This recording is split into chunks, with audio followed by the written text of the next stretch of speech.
Hello chess enthusiasts, my name is Miha and welcome to my chessrealm YouTube channel. Today I'm going to show you another game from Speed Chess Championship.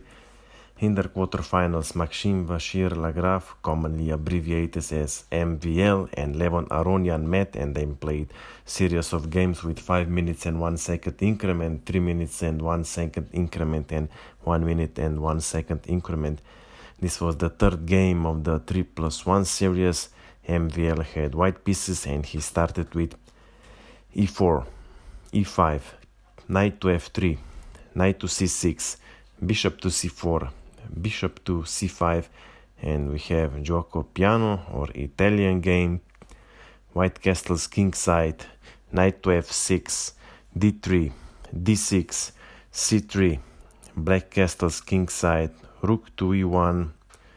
So far so good, everything more or less according to the theory.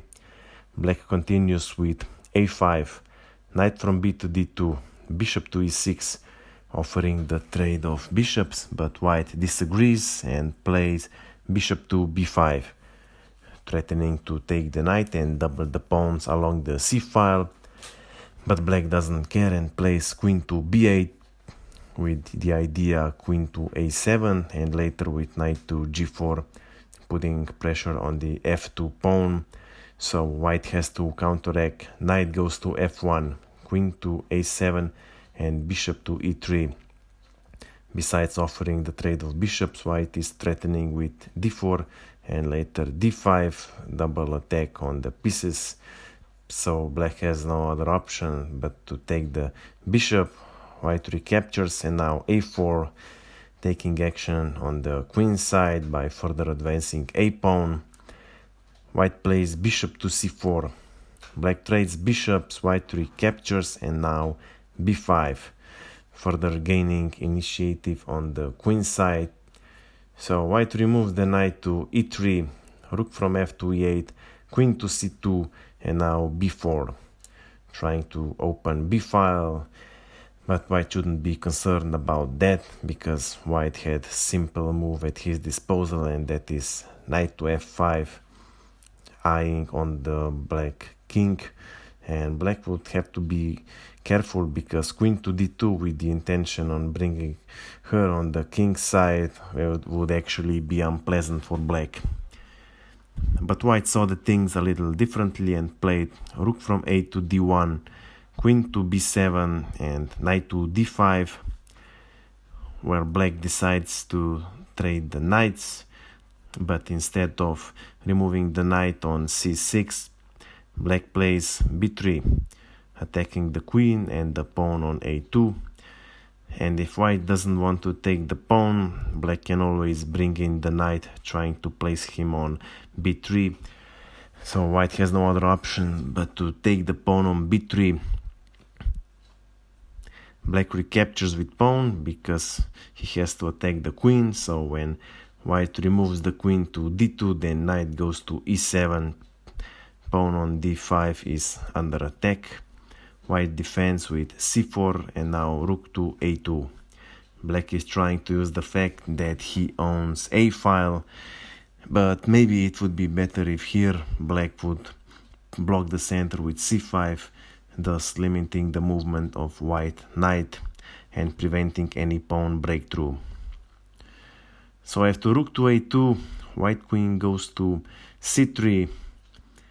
Now c5 doesn't work anymore because here white has the following combination: knight to e5, d takes on e5, queen takes on e5, and here white only needs to push the pawn in order to retrieve the knight. Black can only play rook to b8, queen takes on e7, queen recaptures, rook recaptures, and even after rook to b2, white is a pawn up and definitely has the edge.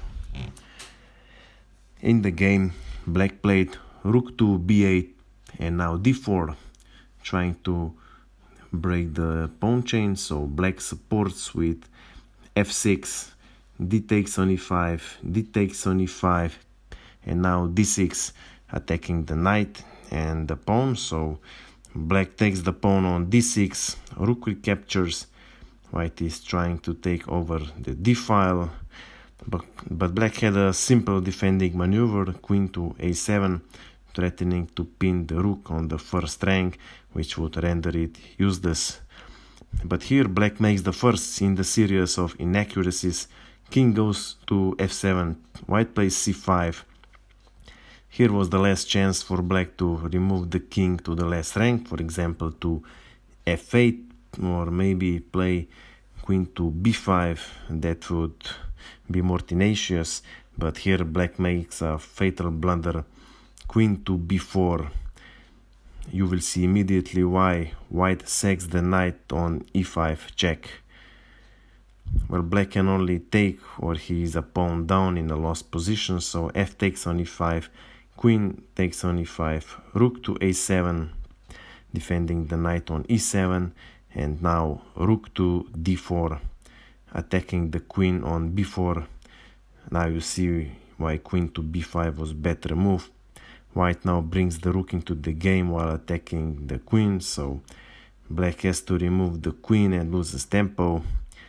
Queen goes to b5, queen to e6, king cannot go to e8, or there is mate in 1.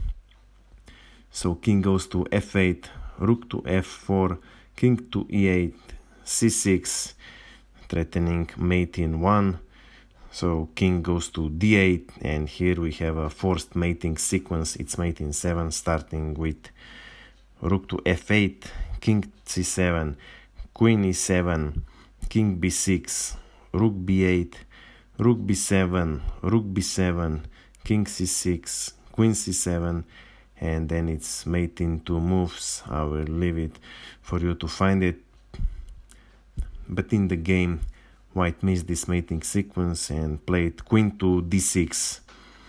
King can only go to e8, but after c7, white threatens with mate on e7, and if black takes with rook on c7, then queen to c7. Decisive advantage, where computer says it's mate in 7 again. Anyway, realizing his hopeless position here, Levon Aronian resigned the game. I hope you like this game and that you have learned something from it. If you have any questions, my email is below in the description. Of course, I invite you to visit my Instagram page. That's it for now, and see you soon.